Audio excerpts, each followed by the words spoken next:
샬롬, 영화교회를 섬기는 윤광서 목사입니다.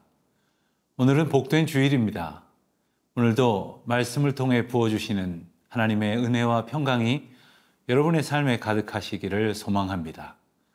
죽음과 생명, 통곡과 기쁨, 절망과 소망, 이런 것들은 모두 대립적인 관계에 있는 단어들입니다. 죽음과 생명이 공존할 수 없고 통곡이 기쁨과 함께 있는 것도 어색합니다.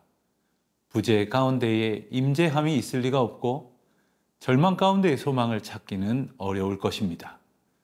하지만 오늘 하나님께서 우리에게 주시는 말씀엔 분명 죽음 가운데에 생명의 역사가 있으며 나아가 부활의 생명력이 예수님께 있음을 보게 됩니다. 오늘 우리에게 허락하신 하나님의 말씀이 예수님을 어떤 분으로 우리에게 소개하고 있는지 함께 말씀 앞으로 나아가겠습니다. 오늘 함께 보실 하나님 말씀은 요한복음 11장 17절에서 35절까지의 말씀입니다.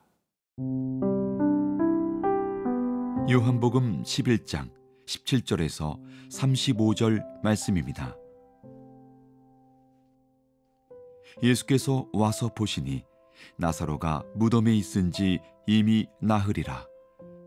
베다니는 예루살렘에서 가깝기가 한 오리쯤 되매 많은 유대인이 마르다와 마리아에게 그 오라비의 일로 위문하러 왔더니 마르다는 예수께서 오신다는 말을 듣고 곧 나가 맞이하되 마리아는 집에 앉았더라. 마르다가 예수께 여짜오되 주께서 여기 계셨더라면 내 오라버니가 죽지 아니하였겠나이다. 그러나 나는 이제라도 주께서 무엇이든지 하나님께 구하시는 것을 하나님이 주실 줄을 아나이다. 예수께서 이르시되 내 오라비가 다시 살아나리라. 마르다가 이르되 마지막 날 부활 때에는 다시 살아날 줄을 내가 아나이다. 예수께서 이르시되 나는 부활이요 생명이니 나를 믿는 자는 죽어도 살겠고 무릇 살아서 나를 믿는 자는 영원히 죽지 아니하리니 이것을 내가 믿느냐. 이르되 주여 그러하외다. 주는 그리스도시여 세상에 오시는 하나님의 아들이신 줄 내가 믿나이다. 이 말을 하고 돌아가서 가만히 그 자매 마리아를 불러 말하되 선생님이 오셔서 너를 부르신다 하니 마리아가 이 말을 듣고 급히 일어나 예수께 나아가매 예수는 아직 마을로 들어오지 아니하시고 마르다가 맞이했던 곳에 그대로 계시더라.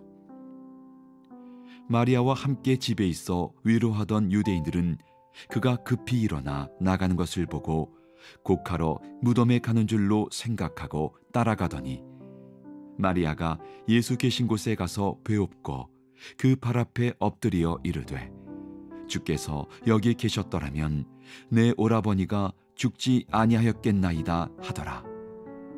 예수께서 그가 우는 것과 또 함께 온 유대인들이 우는 것을 보시고 심령에 비통히 여기시고 불쌍히 여기사 이르시되 그를 어디 두었느냐. 이르되 주여 와서 보옵소서 하니 예수께서 눈물을 흘리시더라. 예수께서 와서 보시니 나사로가 무덤에 있은지 이미 나흘이라. 예수님께서는 나사로가 죽은 후 나흘째, 즉 4일이 되던 날 나사로가 죽어 누워있던 베다니에 도착하십니다. 여기서 말씀이 굳이 나사로가 죽은 지 4일이 되었다는 것을 명확히 일러주고 있음을 보게 됩니다.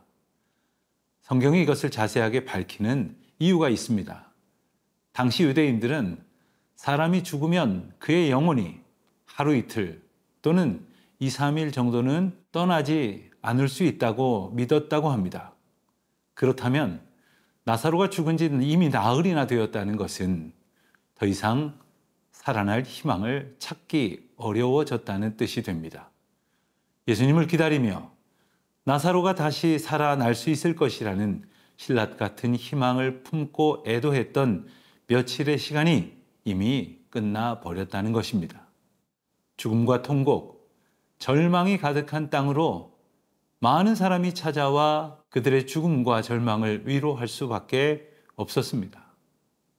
그 가운데 소망을 말할 수 있는 사람은 아무도 없었습니다. 그렇게 함께 울어주던 자들과 통곡하던 마르다는 예수님이 오셨다는 소식을 듣습니다. 마르다는 예수님께로 달려갑니다. 그녀의 첫 마디는 주께서 여기 계셨더라면 내 오라버니가 죽지 아니하였겠나이다 였습니다. 마르다의 이 말 속에는 예수님을 향한 신뢰와 원망이 함께 담겨 있었습니다. 마르다는 예수님께서 병을 고치실 능력이 있으심을 믿었지만 죽음을 되돌릴 수 있는 분이라는 믿음에 이르지는 못했습니다. 그럼에도 그녀는 이어서 22절에서 나는 이제라도 주께서 무엇이든지 하나님께 구하시는 것을 하나님이 주실 줄을 아나이다 라고 말하며 예수님에 대한 분명한 믿음을 다시금 고백합니다. 하지만 이 믿음은 죽음에서 생명으로 나아가지는 못한 믿음이었습니다. 절망 가운데 소망을 바라보는 믿음은 아니었습니다. 위로받을 수 있을 것이란 믿음에 머물러 있었던 것이지요. 이것을 알 수 있는 것은 예수님이 23절에서 말씀하시기를 내 오라비가 다시 살아나리라 라고 말씀하셨을 때 마르다는 마지막 날 부활의 때를 떠올렸다는 것에서 알 수 있습니다. 마르다는 유대 전통에 따라 마지막 날 부활의 소망을 품고 있었지만 예수님께서 죽음을 생명으로 바꿀 수 있는 분임을 알지는 못했습니다. 예수 그리스도가 누구이신지 아직 알지 못했던 마르다에게 예수님은 친히 자신이 누구신지를 25절에서 이렇게 드러내십니다. 나는 부활이요 생명이니 나를 믿는 자는 죽어도 살겠고 무릇 살아서 나를 믿는 자는 영원히 죽지 아니하리니. 죽음 가운데 생명을, 절망 가운데 소망을 이뤄내시는 분은 바로 예수 그리스도십니다. 예수님은 마르다에게 이것을 내가 믿느냐라고 물으시지요. 이 말씀은 단순한 가르침이 아니라 부활과 생명의 주체가 바로 예수님 자신임을 선포하시는 것이었습니다. 부활은 단지 미래에 있을 어느 사건이 아니라 지금 여기에서 예수님을 믿는 모든 자들에게 주어지는 현재적인 사건이며 실제적인 생명력임을 말씀하신 것입니다. 우리는 예수님을 어떤 분으로 고백하고 있을까요? 예수님께서 부활과 생명의 주권자이심을 온전히 믿고 있습니까? 나는 부활이요 생명이라 선포하신 이 말씀 붙들고 믿음으로 나아가십시다.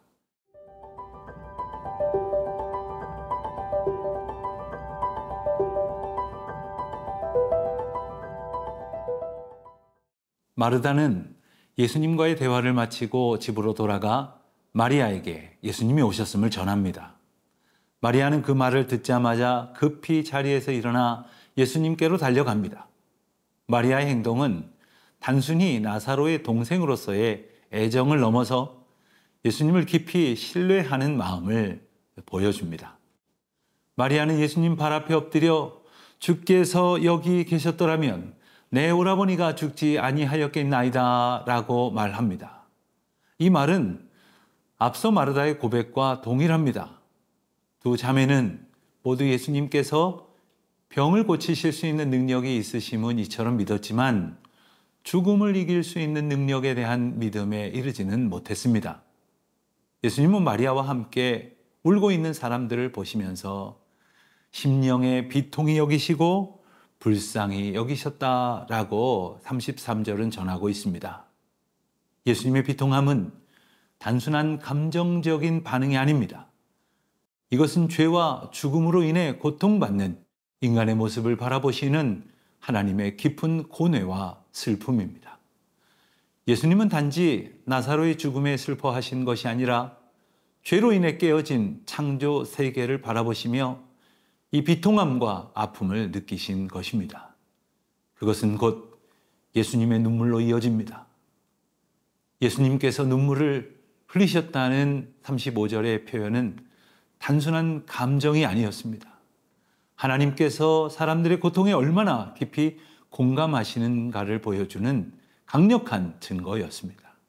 이 장면은 우리의 삶 속에서 고통과 아픔을 절대 외면하지 않으시겠다는 예수님을 증언합니다.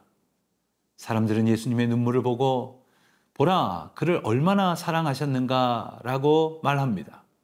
이는 예수님께서 나사로 개인을 향한 사랑을 가지고 계셨음을 보여주는 동시에 온 인류를 품으시는 하나님의 사랑을 증거하시는 것이지요. 그렇기에 오늘 본문의 시작에는 굳이 한 말씀을 삽입하셨다는 것을 발견할 수가 있습니다. 18절을 보면 베다니는 예루살렘에서 가깝기가 한 오리쯤 된다고 전합니다. 성경은 나사로의 무덤이 있던 동네인 베다니를 굳이 예루살렘과 연관하여 설명을 합니다. 무슨 의미이겠습니까? 베다니는 나사로가 죽은 땅입니다. 예루살렘은 어떤 땅입니까? 예수 그리스도께서 우리 모두의 죄를 위하여 죽으신 땅입니다. 그리고 그 죽음은 부활로 이어졌습니다. 예수님께서는 나사로의 죽음을 통해 자신의 십자가 죽음을 그리고 부활을 미리 보여주시고자 하셨던 것입니다. 우리의 삶 속에서 슬픔과 아픔을 마주할 때 애통해 하시며 우리와 함께 하시는 예수님을 기억하십시오. 예수님은 우리를 고통과 절망에서 생명과 소망으로 인도하시는 분이십니다. 죽을 수밖에 없는 가엾은 우리를 새 생명으로 이끄시는 분 예수 그리스도의 사랑과 그 능력을 믿고 의지하며 나아가시기를 소망합니다.